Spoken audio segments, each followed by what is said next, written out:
Hello, je vous retrouve pour un nouveau vlog. Donc celui-ci, ce sera, je pense que vous l'avez vu dans le titre, ces livres dont tout le monde parle et que je n'ai toujours pas lus. Donc certains qui sont assez nouveaux et d'autres qui datent un petit peu. Et voilà, ils sont dans ma palle, donc je me suis dit je vais faire une petite vidéo thématique.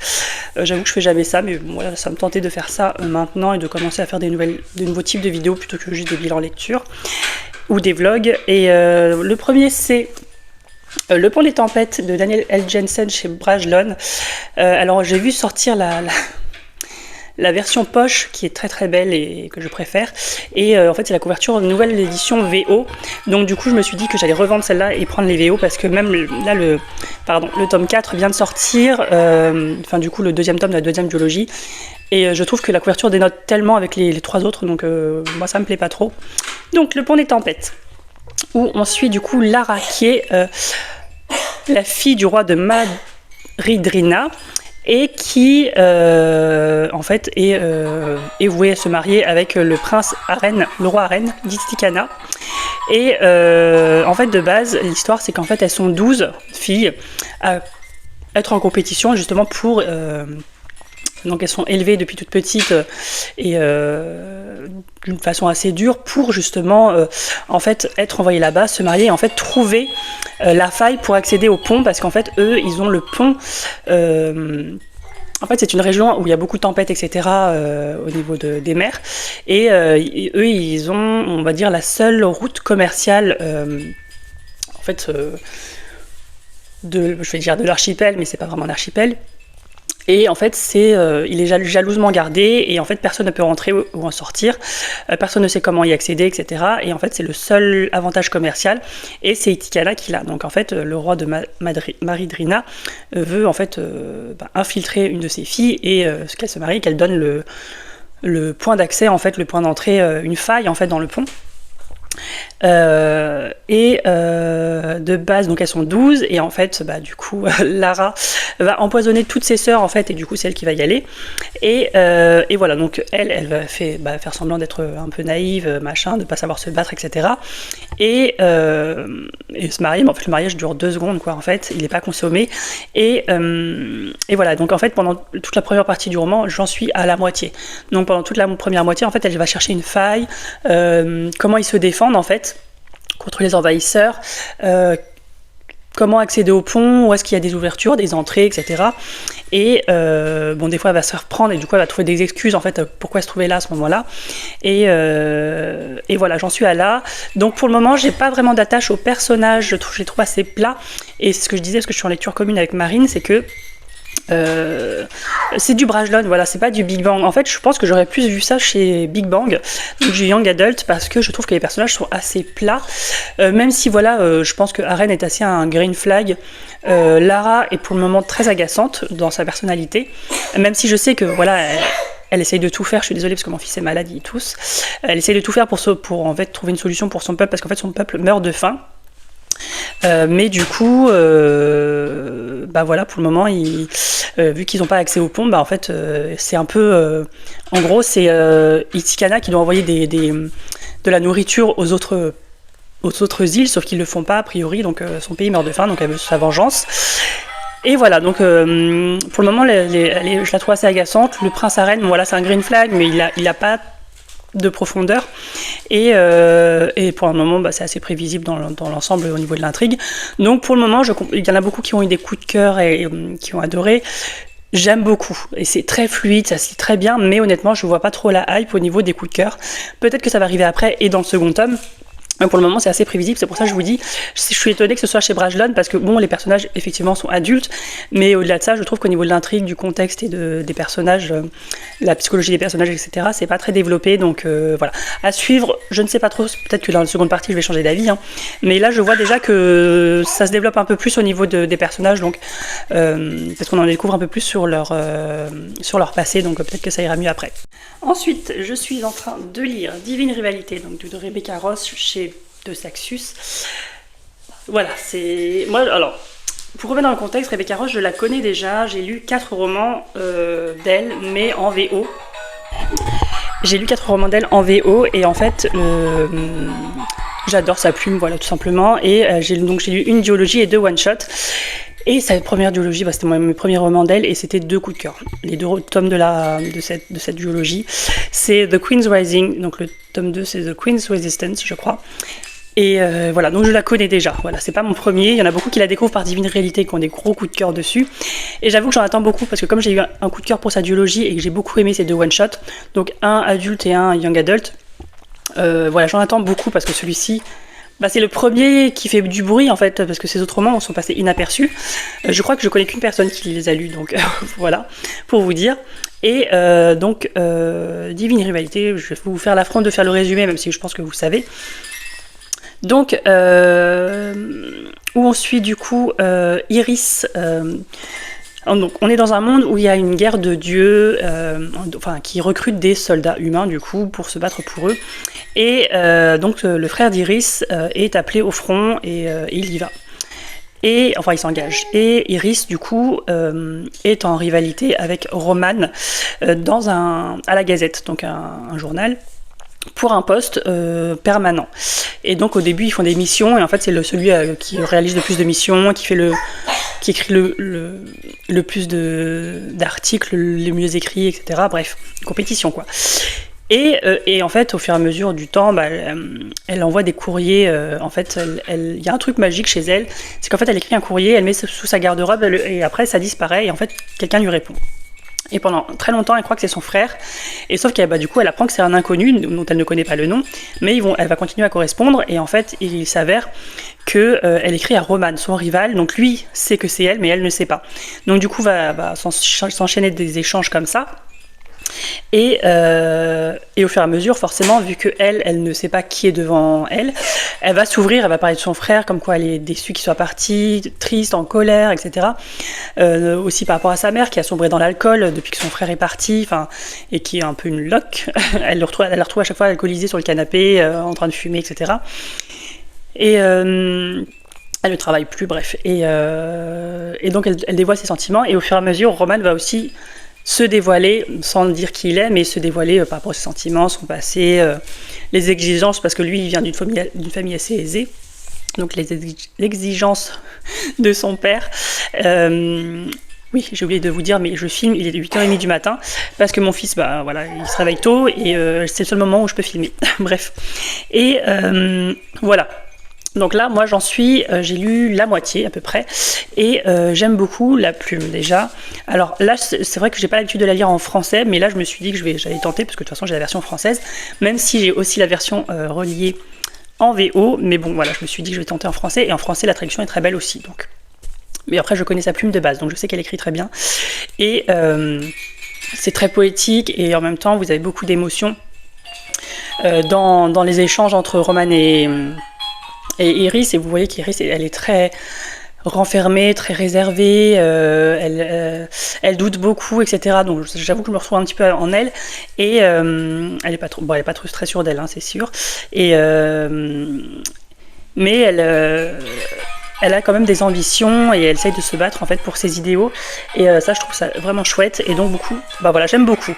Pour le moment c'est pas le coup de cœur que j'attends, alors à voir, parce qu'apparemment la fin fait un peu tout, mais j'aime beaucoup. Pour le moment c'est un 4 étoiles pour moi, et voilà, j'attends de voir comment ça se développe, surtout que là dans la deuxième partie, parce qu'en fait c'est une LC avec le book club de Sandy sur Patreon, pas sur Patreon, pas Discord, si c'est Patreon. Et donc en fait c'est un quart du livre par semaine, donc sur 4 semaines. Donc là j'ai lu la deuxième partie parce que c'est jusqu'à dimanche. Et là je trouve qu'on en découvre beaucoup plus. Dans la première partie on n'en voyait pas trop, mais là on découvre beaucoup plus de choses sur la mythologie autour des dieux. Et aussi du coup comment les gens sont recrutés. Et donc voilà, c'est toute une histoire. Pour le moment, même si ça arrive de plus en plus, la guerre est vraiment un background pour l'histoire, mais j'ai l'impression que ça vient de plus en plus empiéter en gros sur la correspondance et l'histoire entre Roman et Iris. Mais voilà, j'aime beaucoup, je vous en dirai des nouvelles quand j'aurai fini. Du coup les deux, j'en suis à la moitié. Je pense que la prochaine fois que je vous reprends, ce sera quand j'aurai terminé, et puis quand j'aurai commencé du coup un autre roman très hypé aussi, et que je sais déjà ce que je vais lire en fait, mais je vous le présente pas là.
Hello, je vous retrouve pour un petit update sur mes 2 dernières lectures du coup que je vous ai présenté, donc ces livres assez populaires que j'ai mis du temps à lire, mais voilà, finalement je me suis dit je vais me lancer. Donc j'ai terminé Le Pont des Tempêtes de Daniel L. Jensen, donc c'est le premier tome d'une duologie, en sachant que là je crois qu'il y a le tome 4, donc le deuxième tome de la deuxième duologie qui va sortir là en février. Et forcément au fur et à mesure il y a des sentiments qui vont naître, enfin c'est une romantécie, hein, donc il n'y a rien de très surprenant. C'est très prévisible, soit au niveau de l'action, des événements, des révélations. Alors la révélation, je l'ai vu venir de très très loin. Je l'ai lu en lecture commune avec Marine et en fait on se disait que dès le début en fait on savait. Donc c'est pas très surprenant. Après, c'est vrai que les personnages, j'ai pas trop... Alors, il y en a beaucoup qui ont eu des coups de cœur, qui ont adoré. Moi, j'avoue que je me suis pas du tout attachée aux personnages. Et que ce soit Lara ou... Comment s'appelle-t-il déjà? Arène, donc le roi Arène. Je sais pas, j'ai pas eu vraiment... En fait, voilà, Arène c'est plutôt un green flag, elle est un peu agaçante quand même parce qu'elle a un bon tempérament quand même, mais voilà, il n'y a pas d'attachement particulier, même si les personnages sont, voilà, sont gentils, voilà, on sait qu'il y a une romance, ils sont bienveillants, etc. Voilà, il y a des choses qui font que...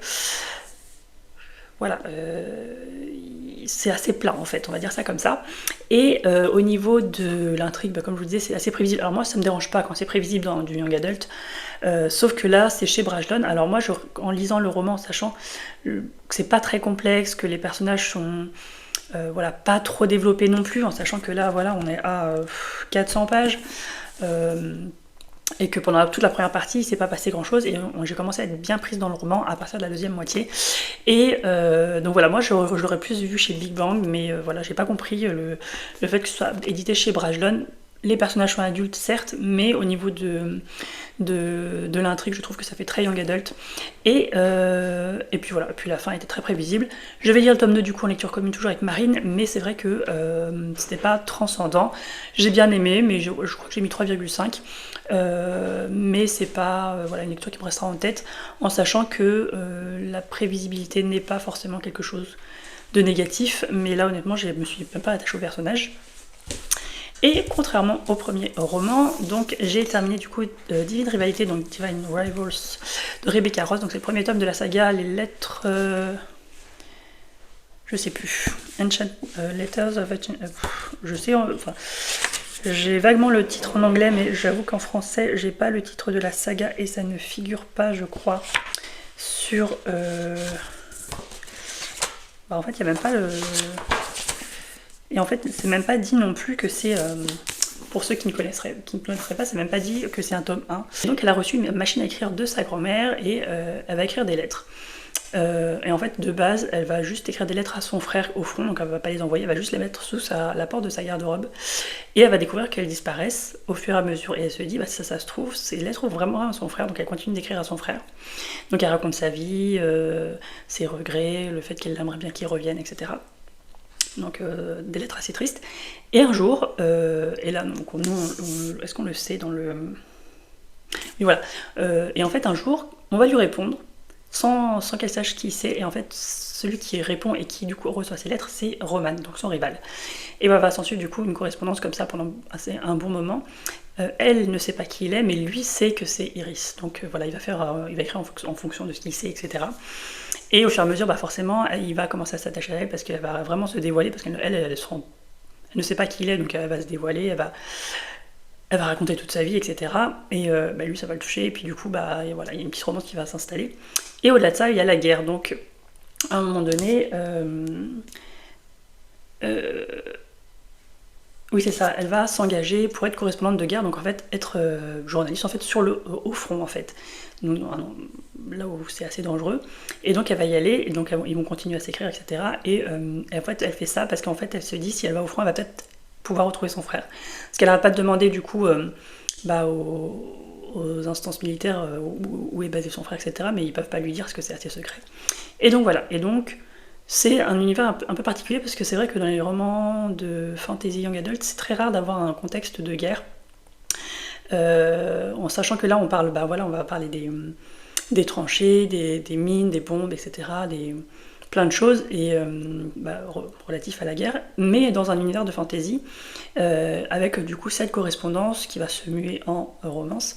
Et voilà, donc comme d'habitude, bon là je l'ai lu en français pour une fois, mais Rebecca Ross a toujours eu une plume très très belle, très fluide, ça se lit très bien, et là encore plus avec le contexte, parce que du coup c'est très, très triste, très poétique, très... voilà, c'est un mélange de tout ça, et du coup ça fait qu'il y a beaucoup d'émotions dans ce roman. Et je l'ai terminé hier soir, et la fin... on a envie de dire qu'est-ce que c'est que cette fin, parce que voilà, c'est assez brutal, et on a qu'une envie, c'est de prendre le tome 2 et de lire. Ce que je n'ai pas fait, même si je l'ai dans ma palle, parce que celui-ci je l'ai lu en lecture commune avec le book club de Sandy, donc Encre éternelle, et du coup on lit le tome 2, on l'a laissé en février, donc bon, pour 2 jours j'allais pas non plus me jeter sur le tome 2, mais honnêtement c'est une très très bonne lecture, c'est un 5 étoiles. J'ai eu, ce qui est étonnant, c'est que là au mois de janvier c'est mon 4e 5 étoiles, ce qui est très rare en général, parce que je deviens de plus en plus exigeante, je pense, à force de lire.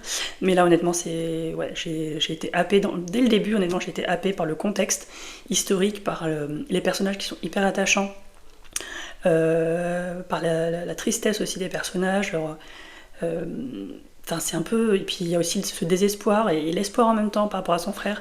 Enfin, c'est vraiment assez complet pour une histoire young adult, je trouve. Et je vais me lancer, du coup, dans le tome 2 très bientôt. Mais en tout cas, je vous le recommande. Alors... il y en a qui vont dire que c'est peut-être que l'histoire est assez cliché au niveau de la romance, c'est sûr, parce que voilà, est-ce qu'on peut développer des sentiments avec une correspondance avec quelqu'un qu'on ne connaît pas, je ne sais pas. Mais en tout cas, l'écriture de Rebecca Ross fait que c'est très beau et très touchant à la fois, en lisant les mots, en fait, les lettres de ces 2 personnages. Donc voilà, j'ai vraiment hâte de lire la suite, mais c'est une question de jour. Et puis, voilà, moi je vous encourage vraiment à lire les romans de Rebecca Ross, si vous les lisez en VO. Alors vu qu'il y a eu beaucoup de succès, peut-être que De Saxus va reprendre ses autres romans, et ce que je souhaite, parce que j'ai vu d'ailleurs qu'ils avaient sorti... qu'ils vont sortir The Poppy War, qui avait été abandonné par la maison d'édition qu'il avait prise, donc Actes Sud, et c'est vraiment une saga que... Moi je fais une petite parenthèse, mais c'est vraiment... The Poppy War, c'est vraiment une série à découvrir, une fantasy adulte, d'inspiration asiatique, à découvrir. Moi c'est une de mes sagas de fantasy préférées. Et donc voilà, j'espère vraiment qu'ils vont traduire surtout la première duologie qu'elle a faite, parce que c'est vraiment... voilà. Moi, c'est tout ce que j'aime, parce qu'il y a beaucoup de complots politiques. Au-delà de la petite romance qu'il y a, c'est vraiment lié au complot, à la guerre entre royaumes, etc. C'est vraiment... Enfin, moi, j'ai adoré. Donc voilà, j'espère vraiment qu'ils vont traduire la suite, en sachant qu'il est très très beau. Je sais pas si je vous l'ai montré, mais je crois pas. Alors j'avoue que j'ai pas ouvert le tome 2, parce que le tome 2 il est encore sous blister, parce que je les ouvre en fait qu'au moment où je les lis. Alors on voit pas très bien, mais il y a marqué Divine Rivalité Rebecca Ross. Et je sais pas si c'est pareil derrière, c'est pareil. Donc voilà. Sur ce, n'hésitez pas à me dire si vous avez lu un de ces 2 romans. D'ailleurs, je me rends compte que c'est 2 tomes de duologie, donc ça veut dire que le mois prochain, d'ailleurs le mois prochain je lis le tome 2 et le tome 2 de Divine Rivalité et le tome 2 du Pont des Tempêtes, donc ça va me faire finir une duologie en 2 mois, et commencer et finir une duologie en 2 mois. Donc voilà, n'hésitez pas à me dire si vous avez lu un de ces romans, si vous avez déjà lu même d'autres romans de ces autrices, parce qu'elle a sorti d'autres romans, notamment un avec la mythologie nordique qui me plairait bien aussi, si vous avez lu Rebecca Ross. Et si vous ne savez pas quoi mettre, mettez-moi en commentaire du coup des petites lettres ou des boîtes aux lettres ou des courriers ou des stylos, donc voilà, en référence à Divine Rivalité. Et puis moi je vous retrouve pour une prochaine vidéo.